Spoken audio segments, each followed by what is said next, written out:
looking at Cedar practice this We're week? looking at all of it, and we're looking at them, and we're looking at us, and we're just going to, at the end of the week, make that decision. So no one's got a shot then? Yeah, they all have a shot. They really do. They all have a How are shot. they splitting snaps today at practice? But we're going to roll them like we always do. There really isn't a problem with rolling. If I answered that question, I'd be answering the other question, wouldn't I? That's a good follow-up. Almost had me. Who's on? What's that? Who besides Nolan would be in that mix? Oh, you got Brandon Boykin, you got Nolan, you got all of them. So all of them are in the mix, like they always have been, though. We always rep it out that way. But you never ran it outside to him. Not in the game we haven't, no. But you couldn't. Part of the reason is a lot of times you have four corners that are up on game day. So when I go to dime packages, they're all in. No, what I'm asking is, there is a chance Brandon could start outside? Yeah. Okay. A chance, but again, a lot of times all the corners we have are out there on the field at the same time, so therefore we need the nickel and dime spots. And we're facing a Giants team that uses more three wide receiver sets than anything, so all the corners that are up will be playing a lot. What was the film of that second deep ball to Deshaun last week that Fletcher got beat on? What was the coverage? And I think you had 7 guys drop there. But what happened when Fletcher got singled up on him? There was a couple times that now the whole game plan was either to pressure and have the post safety stay over the top of Deshaun unless somebody else was in a more stressful situation, or split the safeties and double. So we moved in and out of that the whole game. And the one that he got vertical on, we also had an outside backer who was on a receiver. Into the boundary, they had a nice scheme, so they pulled the post safety, and Fletch lost it at the line of scrimmage. Really is where he has the most struggles the last couple weeks was at the line. And he lost the battle at the line, and they had a good throw and catch outside, and the post safety couldn't help because we had an outside backer that was in more stress. Now, the time that we picked it off was where we didn't have it, and Nate did a great job of getting over the top, and we made a play on it. Have you talked about, Bill, you faced some talented wide receivers in the last couple of weeks. How much of a nightmare is that? He is really improving. I'll tell you what, the first time we played him, this is a different offense we're about to face than the first time. Beckham had been out for a while, but now that he was just getting his feet wet at the time. But now he is a main part of what they do and who they look for in the passing game. So, and he's a talented young man. We loved him coming in the draft, and he's growing into exactly who we thought he would be. You're talking about the confidence of Bradley Fletcher. Mm-hmm. Does it show itself at the line of scrimmage? I mean, is that somewhere where it can kind of show up and play? Well, I think it's the whole down. It's the whole from the start to the finish. Bradley Fletcher has a lot of good football he's played for us over the last 2 years, and him and I have talked a lot about the confidence issue. And right now, if you just go back to our Giants game from a year ago, where they threw probably 10 verticals on us, I think about 5 or 6 went to Fletcher, and he made unbelievable plays at the ball on the vertical routes. And I just need to get him back to that place. And that's what we were trying to do over the last couple of weeks. Is you just can't yank and jerk all these guys. There's not a whole lot of players that you have options for anyway, but you can't just bail on a guy right away. And sometimes maybe you wait too long, maybe you don't do it quick enough, maybe you do it too quick. And it's a fine line, and you got to make that call. And that's what we as a group did. And hopefully we can get Fletch back around to where he's playing the ball that he has played for us. Bill, if you had wanted to bail on him, so to speak, earlier, would you have had to go on the chip before making that final decision? Yeah, we all do everything together. We talk about everything all through the week. We are a collective unit here. We make all decisions together. There's no topic. You got to remember, we sit in this building all day, every day, watching every practice snap, going over every meeting, and talking about everybody's strengths and weaknesses. And at the end of the day, we collectively make all those decisions. Doesn't someone have to have the final decision? The head coach always has a final decision at all times. I don't know where you're going with the question, but The autonomy you had over the defense and the scheme and personnel decisions. yeah, we work together on it. It really is collective. I mean, I don't know how you make decisions in your world with the guys above you or not, but we collectively, with all our experiences, put our minds together and then say, hey, what's the best move for the Philadelphia Eagles? And we make those decisions then. Was there ever a consideration to just basically change your approach and, just zone it up more to always have, safety help or, play? You can do that. Everybody is constantly going through, moving in and out of where you place the help. You may place the help with the extra rusher.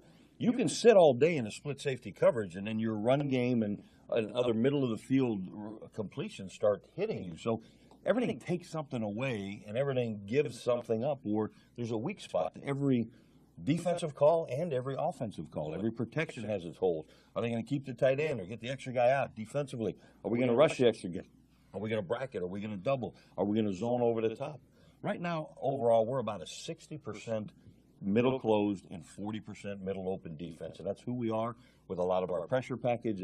That's where we've been, and we've been successful with that, and we've had some bad games with that. So I try to move through a game, making calls and giving help where needed. Like I said, this game was to bring 5 and get the ball out quick with the lean post safety over the top of Deshaun, or double Deshaun, or zone over the top of him. And he had 2 nice plays on us when the middle of the field was closed, and they had it. They had 5 or 6 shots that they wanted that we had covered. So they made plays. We take the hat off to them, and we didn't make enough plays to win that game. At outside linebacker, Glenn and Darwin played every snap. It was the first time there was no rotation. Yeah. Why did you choose not to get Smith in there, and do you want Smith to get some reps this week? So there's a couple of things that went in. Early on, we did not have many snaps in the first half. The offense possessed the ball for most of the down. So early on, we didn't make that rotation because there's separation in the two. There's separation in talent. Now, the more it's clustered, the more we play everybody. The more there's separation, the less we make rotations.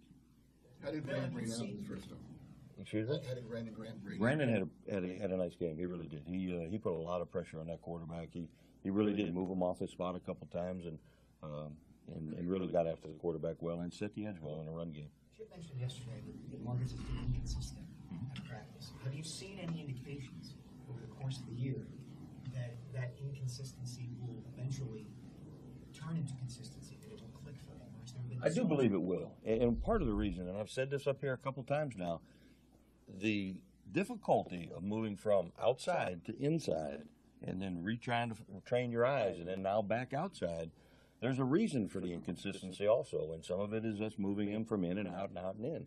And the other part of it is he just has to, settle in and play the hand he's dealt and make the most of it. Presumably there are other players perhaps who would handle that better than he might have.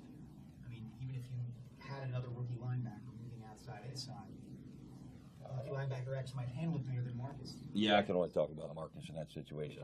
The rest of it, I don't know if I don't know who that ex-player is. Bill, emotion is a very big part of defensive football. Is it difficult to get them to an emotional peak in a game that doesn't have playoff implications? Not this group. I mean, we have one mindset. We've had it every week, and we come up here every week and say the same thing. We're going to win a ball game, and they all count and they all matter. If we're playing a football game in New York, we're going up there and they're going to get our absolute best with all the emotion we have. And it isn't about what comes after. It's about us going in there and trying to get our 10th win. Is the defense better at the end of this season than it was at the end of last season? In a lot of categories, yes. And in a very important one of the deep pass, the vertical ball, the plus 20 pass, we're not. I've got to get that fixed. We're not better in our penalties and our discipline. So those are 2 areas that have hurt us, that we have to get corrected, that we have to make sure that we look at every aspect of why it's happening, like we have all year. But the deep pass ball has got to stop, and that's what's giving up yards. It's what our points aren't where they need to be.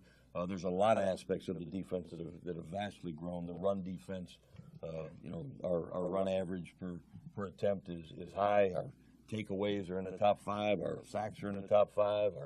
Our opponent completion percentage are in the top 5. But the one that matters most is points, and that's the one we've got to get down. And right now we're not doing that. And that's a product of the deep passing game and the penalties. Are you happy with some of the schematic changes you've made this year in terms of having more base, and having Marcus play the slot, Yeah. and more the dime? I'd say the dime is probably our biggest asset that we've had, and I think it's part of why the opponent completion percentage. We're in the top 10 in third down percentage. We really are. I mean, we have a lot of elements that are positive and move in a forward direction in a big way. The problem is the vertical passing game. Something that stands out so much Right. over everything else.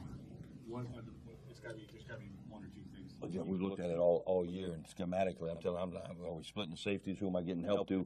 Who's having those issues? Is it schematic? Is it calls? Is it timing of calls? Is it technique at the line? Is it technique deep? Is it underneath coverage that isn't supporting the deep coverage? There's so many things we're looking at, and we're racking our brains and trying to figure it out and solve the problem, and have been all year. It's kind of like the turnovers on the other side. You put all your focus on it, you're trying to fix it, we've got to find ways to fix it, and we will. We will. Jalen Watkins coming along, and what role or position do you see him progressing into? Jalen's a versatile player. I think at first, he's got the corner skill set, which is what we all. The outside corner, he does. But the nickel role and the dime role are 2 roles that he could fill also.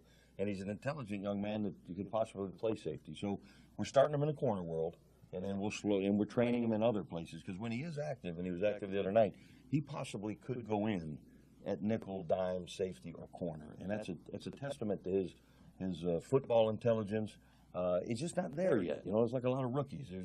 We're throwing a lot at him, and he's done a great job trying to absorb it, but he hasn't separated himself to where he belongs in the starting conversation yet. But I'm hopeful that someday he will.